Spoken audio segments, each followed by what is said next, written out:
Na patimpalak na to ni Master Glock, puro halimawan sumalang, talagang nakakasyak. Habang ako'y isang bagito na hangad din bumakat, ang pangalan sa larangan na musika tumatak. Libre lang naman mangarap kahit gano'ng kataas. Kung nasimulan mo na, wag ka na dapat aatras. Normal lang ang mabigo, bumalik kang mas malakas. Wag mapagod na sumubok kahit minsan tagmalas. Dahil hindi habang buhay tayo ay nasa baba, tuloy-tuloy na paggawa hanggang sa bulsa'y tumaba. Wala kang makakapa kapag inuna ang kuda. Ipakita mo na kaya mo kanilang nagawa. Ano pang hinihintay mo, simulan mo na ngayon. Balang araw puputo ka rin na para bang mayon. Wag hihinto kundi ka man nasisikatan sa ngayon. Darating ang panahon na hihirangin kang kampiyon. Ganyan talaga sa una, ilan lang ang susuporta. Hihilahin ka pa, ibaba na mga kumukontra. Patunayan mo sa kanila na di ka puro forma. Gulatin mo, walang bilib sa'yo't di naniwala.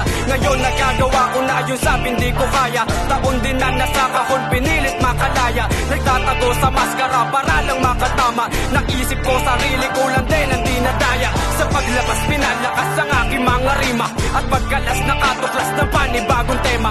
Mga bakas na pag-alpas burado parang hena. Kakabalas at sa wakas wasak na ang kadena. Pero teka maiba nga tayo. Di ako nandito para sa 100,000. Sa kultura na pinasok walang masamang motibo. Kaya't iwas na ko sa mga taong negatibo. Ngayon naririnig nyo na ako paano mag-rap. Tingnan nyo ating pagitan, napakalayo na ng gap. Sa pinasok kong larangan ay malabo na magnababago man ang sulatan. At least hindi nagpapanggap. Ano naman kung sabihin yung walang mapapala, walang pake. Masaya ako sa aking ginagawa, puro ngawa. Nada ba ang kaya mo na magawa? Di tatalab sa akin yung pangihila mo pababa. Eto aking kinahiligan, kinamulatan ko na tugtugan. Di ka na unang pinagpuunan hanggang sa aking matutunan. Makabuo ng mga obra na pwede mong kapulutan. Halimaw na ngayon yung dati nyong pinupulutan. Tapos